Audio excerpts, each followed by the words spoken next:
Just killed it. You made the decision to play Thiago. Klopp doesn't change the system since Luvac left. You don't want to change from the 4-3-3.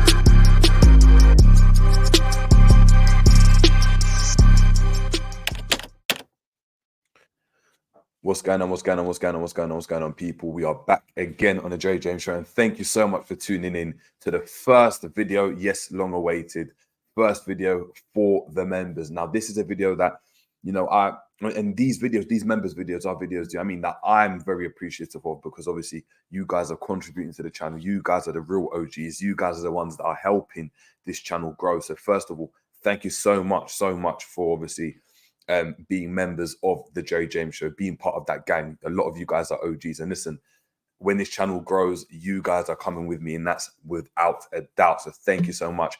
And look, this is the first video, and look, I think it's a really good video, and the reason why is because we're going to be discussing, a key issue right now, and that is, of course, Cody Gakpo. And as we're talking right now, it's the 6th of February. We are now going to obviously be discussing what's gone on with Cody. What's the issue with Cody? What's wrong with Cody Gakpo? What's the Cody conundrum? What the hell's going on? We're looking at this, almost, it was now 12, 13 months into obviously the career or the time spent with Cody Gakpo as a Liverpool player. And it's something that's, very, very, very kind of intriguing, very interesting. When we signed Cody Gakpo, for about £37 million, 45 million euros from PSV on December 28th, 2022. There was a lot of questions surrounding Cody Gakpo. It was, the talks where we needed a midfielder. We needed some more energy in our legs. We needed a defender. We needed a right back. There were so many discussions in different positions, and up front, that definitely wasn't a position that Liverpool, or Liverpool fans, should I say, as a general or as the consensus, were looking at strengthening. Now, Cody Gakpo was signed, and of course, heads did turn. The club discussed it as an opportunistic signing, which it was. And Cody Gakpo was coming from PSV, had a brilliant World Cup as well, where he scored a couple of goals.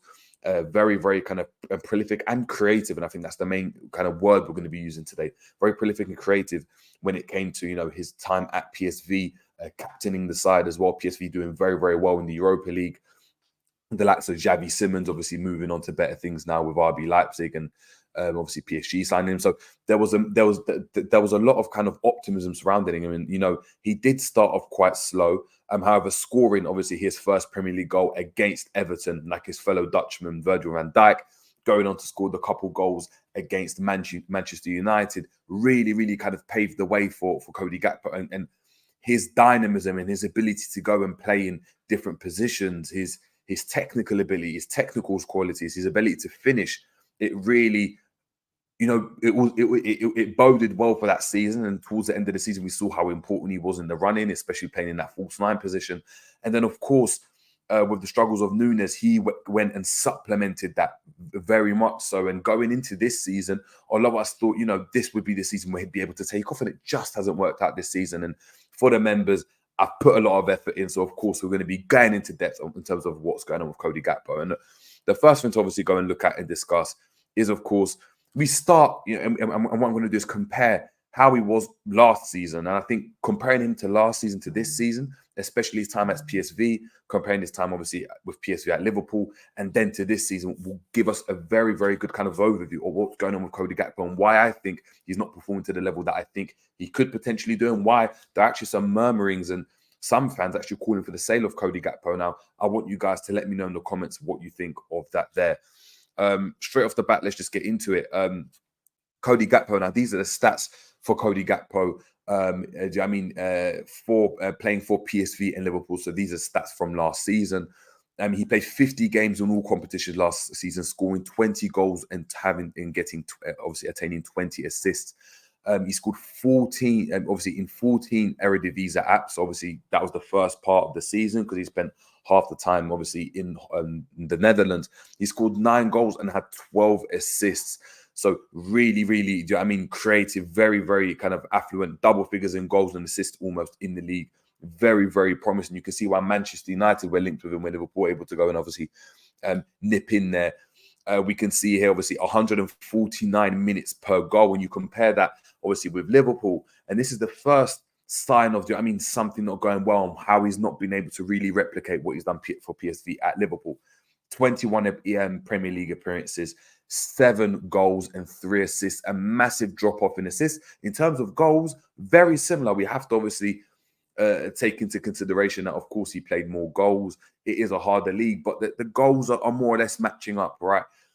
209, obviously, minutes per goal. We can see that, obviously, that increased substantially. And that's the first thing I need to really look at, is that, look, when we talk about Cody Gakpo, of course, he's coming from the Eredivisie. So we're not looking at a player that's, coming from a top league where it's very easy to kind of just copy over and replicate what you've done in one league to another league. If this was La Liga, maybe even the Bundesliga, you can probably, transfer those numbers and those stats accordingly to a team like Liverpool, especially when we're performing well. We have to also consider that Liverpool weren't playing well last season, so it's going to be different. And the Premier League is a difficult league. So, though we're looking at those stats, if he can build on those stats, I don't think there's any concern. Liverpool finished the season really well. He was a massive contributor in that, again, scoring against Everton, and Man United being the massive highlights in that season is something to really, really remember. And I'm looking at Cody Gakpo, and I'm like, okay, cool. I needed to step up his game. We go into next season, and this is obviously this season, and so far it's really good because we get to compare. He played obviously 21 appearances for Liverpool on the back end of last season. So from January onwards, he's played the same amount of games so far this season for Liverpool. So as we can see here, he's played 21 games. However, he's got 3 goals and 2 assists in the Premier League, with obviously his minutes per goal ratio really increasing. So if we go back, we can see it's at 306 minutes per goal. We go back to his time at PSV and Liverpool, his minutes were between 149 and 209 minutes per goal. 100 more minutes almost. Do you know what I mean? An increase in 100 more minutes or so, obviously with minutes per goal. His assists have dropped off dramatically from, being a player that's attaining 112 assists, do you know what I mean, in the league, dropping off to 3 assists, and now he's at 2 assists again. The drop-off from PSV has been massive, and of course, he's played 919 minutes. That's something to obviously take into consideration, and we can see there's been a massive drop-off. Now, look, that's evident, and the question is why? And that's what I really want to explore today with you guys as well. And then we're going to get straight into it, man. I think the first thing to go and look at is we go and look at his stats. Let me just move myself out of the way if I can do.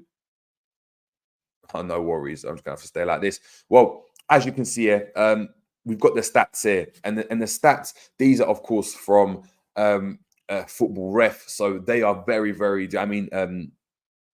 very accurate when it comes to stats. Now, I want us to go and look at and compare the standard stats that have been, for Cody Gakpo. And as you can see, this is his stats in comparison to other forwards from last season in the 2022-2023 season. As we can see below the banner, these stats are obviously are Gakpo compared to positional peers in 2022-2023, based on 1,458 minutes played. So that's the amount of minutes that obviously Cody Gakpo has played. And as we can see here, from non-penalty goals is in the 74th percentile. We're looking at expected goals in the 72nd percentile. Non-penalty goals in the 75th percentile, shot creating actions in the 74th percentile, passes attempted 60th percentile, pass completion 65th percentile, progressive passes 84th percentile, 81st percentile in terms of successful take-ons with 1.42 take-ons per per 90. As we can see here, and in terms of tackles, very, very, presses really well and tackles really well. And we can see that's almost 2 tackles per 90, being in the 92nd, obviously, percentile. And you can see those stats and how, especially the tackling, percentages, the progressive passing percentages, the fact he's getting obviously non-penalty goals, his stature. It's something that Klopp and FSG would have looked at and said, okay, can we marry this into what Liverpool do? And as you can see, these stats are very, very good, and obviously led him to getting his move to Liverpool. And we compare that to obviously now, and as you can see here, These are the stats based on the last 365 days. So he's been at Liverpool now for 365 days. These would be since his time at Liverpool. And I think it's really interesting. And please look, we're comparing him to forwards and midfielders now. And this is the key indicator into what's going on with Gakpo. If we go back, we can see here, we're only comparing him to forwards because of the positions he's played, and the majority of positions he's played in the 1,458 minutes. We move on here, and as we can see, he's compared to midfielders as well. But we're going to focus on his stats as a forward because that's where we brought him in, and that's where he plays in the forward line more often than not. We hope so anyway. Non-penalty goals has dropped off, so he's gone into the 68th percentile, so dropped down from 74th. His non-penalty goals are still similar. His shot creating actions are at 77th percentile. He was at 74th percentile, so that's obviously increased. However, these are the stats that have just massively increased. 81st percentile for passes attempted per 90. That's increased whilst at Liverpool. Pass completion's gone up to 83% from 65%. 84% for percentile for, 95th percentile for progressive passes, gone up from 84%. His progressive carries in last season were at 69%, so 2.22 per 90. We're looking at, Gakpo in the 84th percentile with in the 84% of 2.29. Successful take-ons, 82nd percentile for this season, 81 percentile. So that's dropped off significantly, but not too much. However, his touches in the attacking penalty box are 4.69. Last season, he's dropped down now to 4.72, and he's in the 45th percent now. And we're looking here in terms of progressive passes, 84th percentile there. We're looking at 70th percentile from last season. And then we look at tackle. He's in the 99th percentile for tackles as a forward player with 1.62. You compare that to, obviously, him being in the 92nd percentile. So that's been obviously a massive increase. And then, of course, the interceptions are up. He's in the 85th percentile. His blocks are up. He's in the 92nd percentile. You compare that to him being in the 55th and in the 52nd percentile. And I go on to look at it and think, hey, what's going on here? These stats, look good in terms of, from a defensive side, from his carries, from his ball progressions, but we're taken away from his ability to go and score goals. And I had to think about it and think, why is that the case? Is it because he's out of form? That's potentially a reason. Maybe he hasn't got confidence. You dig a bit deeper and you start to go and realize, what's going on? What's going on here? So we dig and we dig and we dig. And we have a look here at, last season or last 365 days. We see here the players that, last season Cody Gakpo was compared to, right? So last season, we're looking at, the forwards he's compared to, and it's the likes of, hold on, where is this? Yes, last season. And we compare him to the players he's compared to. Hold on, no, sorry, I apologize. So last season, the players he was compared to, and we can see here, obviously, this is based on a 2022-2023 season. So again, I'm looking at it. Alexander Isak at Newcastle, Julian Alvarez from Man City, Marcus Rashford, who had a fantastic season at United last season, Raheem Sterling at Chelsea, Brian Mbeumo, a very, very good forward. Danny Welbeck had a good back end of the season. Anthony Martial, Roberto Firmino, we know how good he was. Rodrigo, and Leandro Trossard, of course, who's a top player. So that's the 10 players that are very similar to Cody Gakpo in terms of the stats and the way they rank up. So we're looking at the players and we're like, okay, he's compared to a lot of up-and-coming forwards. The likes of Julian Alvarez, fantastic player. Liverpool would probably look at trying to get someone like that in if they could. Isak would definitely fit what Liverpool are doing. Marcus Rashford, based on last season, would have fit what Liverpool do. Raheem Sterling, you could argue, when he's at his best, could fit what Liverpool do in terms of the out-to-in runs.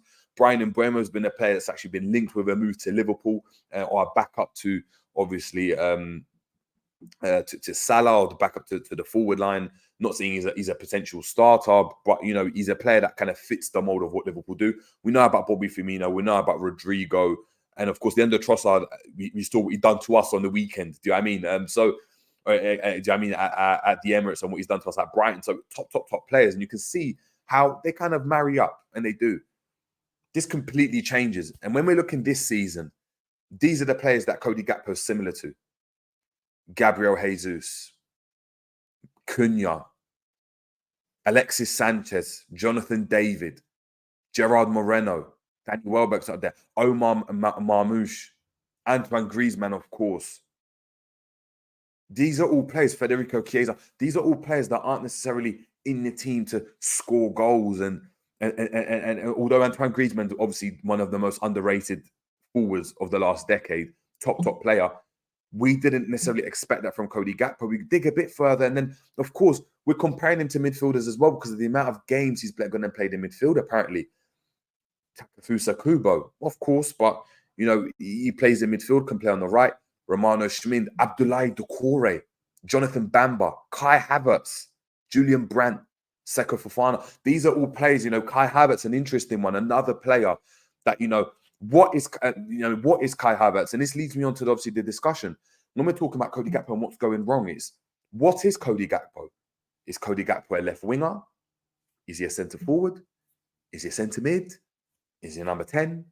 Is he a right winger? What is Cody Gakpo as a player? What is his best position? How can he be best utilised?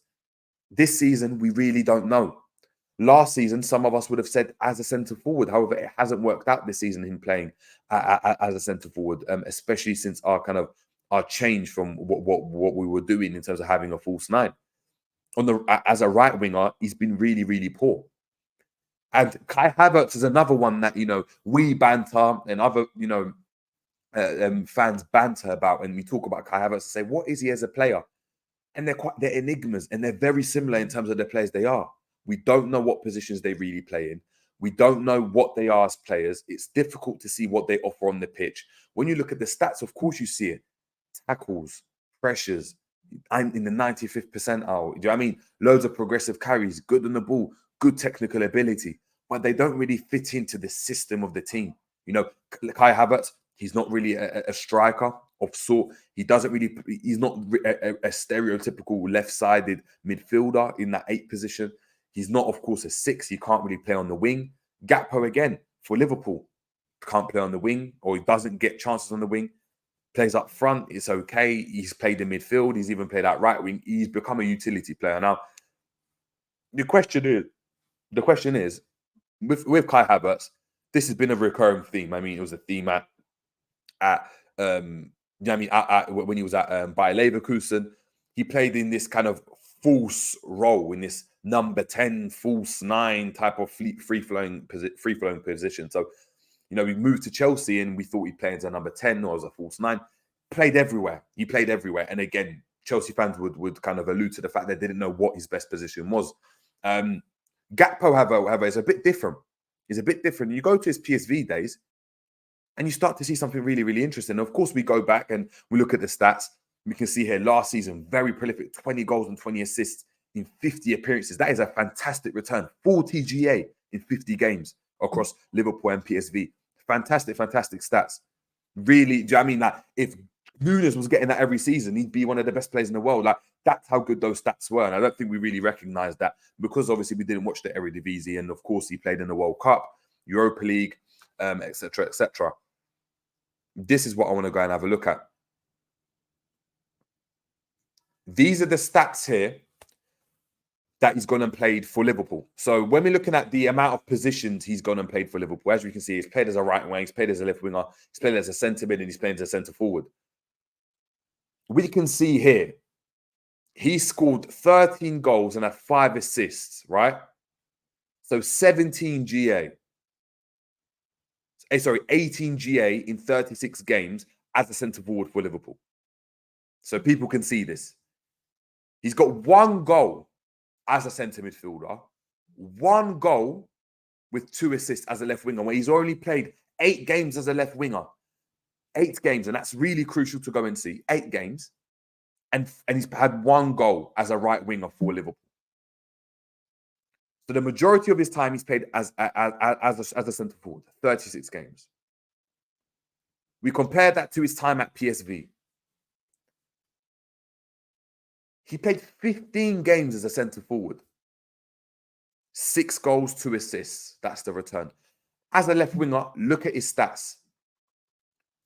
47 goals and 42 assists in 118 appearances.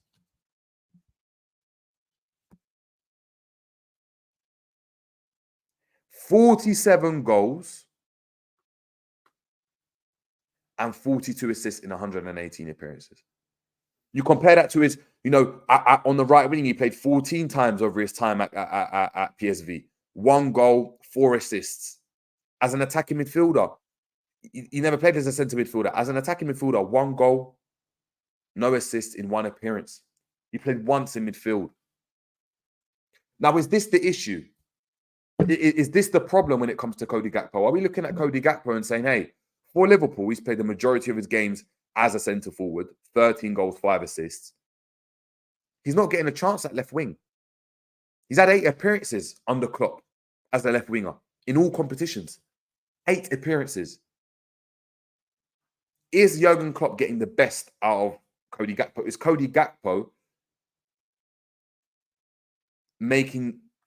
does Cody Gakpo fit Liverpool's identity? Can he play as a left winger? And what I would go and see is when I go and look at the attributes of Cody Gakpo, he's someone that can, I think, excel really well as a left winger, playing in a more possession-styled game, in a game that's not too end-to-end, in a game that can allow him to get forward, to get into those areas off the ball, to make the runs from out to in, to get the ball to feet, to have an overlapping ringer, to really create width. So having a having a Connor Bradley or Robertson from 2 years ago out at left back will really, really help. Can he do that at Liverpool though without that? Klopp doesn't seem to think so. Klopp doesn't seem to think so. You go and look at the stats. I mean, these stats are stats anyone would be proud of. 47 goals and 42 assists in 118 games. Very, very balanced forward. Will create goals, create assists. Hence why he's being compared with the likes of Antoine Griezmann when you're looking at his stats. But then this season, and from his time at Liverpool, for 365 games now, he's being compared with the likes of Abdoulaye Doucouré,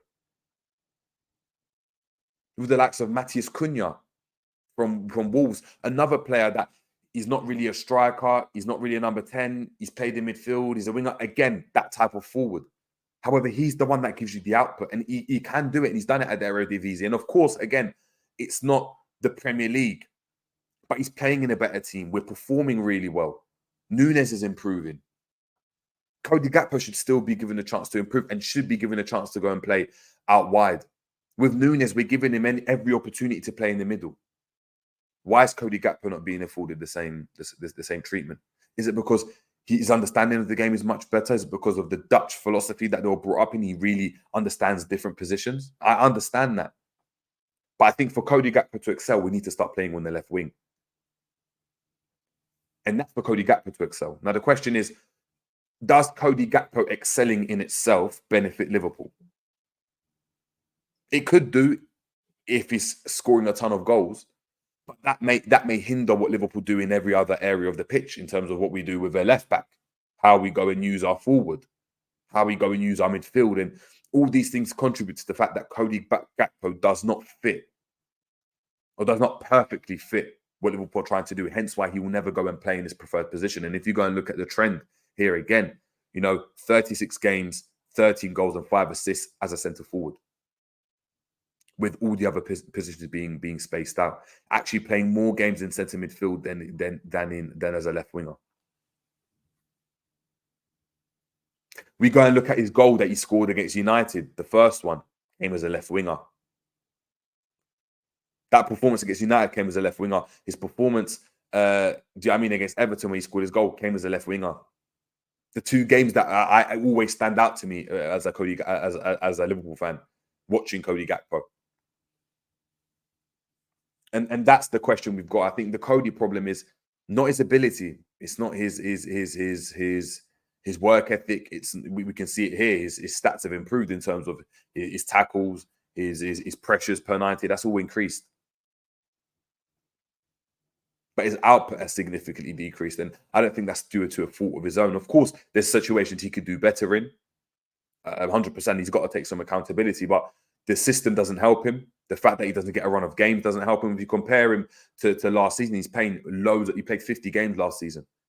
Currently, if we go and look at his minutes the minutes he's played 919 minutes.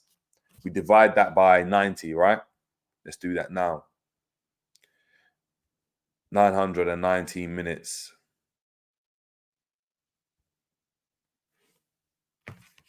He's played the total of what, 10 games? Just over 10 games in terms of playing full games with 21 appearances. He's not playing as much as he did. We're not relying on Cody Gakpo like we did last season. He's falling down the pecking order. And I think as Liverpool fans, you know, there's a discussion, should we sell Cody Gakpo? I've even entertained it. And look, I wouldn't begrudge anyone if they said that. If Klopp was staying, I would definitely entertain that idea a bit more. But I think with the news of Klopp leaving, we need to take into consideration that there may be some players that are starting now, a la Nunes, a la Diaz, not a la whoever, Curtis Jones. People know I love Curtis Jones. That may not be with us next season because the next manager may not see them in their plans and may see a Cody Gakpo in their plans.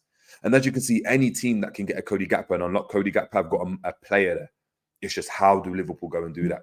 And I guess we have to leave that to obviously to Jurgen Klopp for the rest of the season and whoever goes and comes in. But it's going to be definitely something interesting to watch over obviously the coming weeks. We know there's injuries to Szoboszlai, injuries to Liverpool. Do I mean, if form dips, is he ever going to get a run at left wing? If he gets a run just playing in the team, what benefit would that have to his confidence as well? And yeah, listen, it's going to be an interesting one. But listen, thank you so much, guys, obviously, for tuning in. That's obviously been the first members video. That's been obviously about Cody Gakpo, what the Cody Gakpo problem is. I've kind of discussed it. And of course, there aren't too many answers to why Cody Gakpo is struggling. There's so many factors that contribute to that.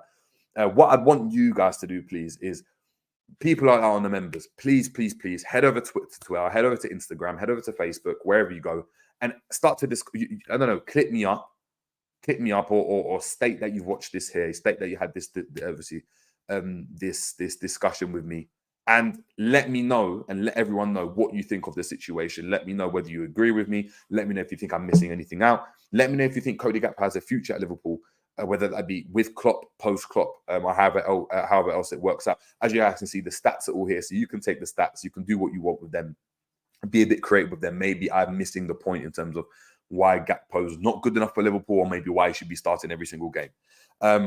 Thank you so much, obviously, for tuning in, guys. Make sure we're liking the video. Please keep liking the video. This is obviously for the members, so I can't, you guys already subscribed because you guys are members. I ain't going to tell you to do that. But like the video and obviously recommend people to become, obviously, members. It does help the channel grow. It does, obviously, support the channel as well. We're en route to 200 million subscribers. And this, obviously, is my way of obviously paying you guys back. We're going with some in-depth, I mean, small 30-minute videos on certain key topics that I'm not going to discuss. I mean, in depth on larger streams, because just haven't got the time to go and do that. But look, thank you so much, obviously, guys, for tuning in. It's been the Jerry James Show. It's been the first member show and one of many. So please stay tuned. And yeah, man, stay blessed, and we are out. Take it easy.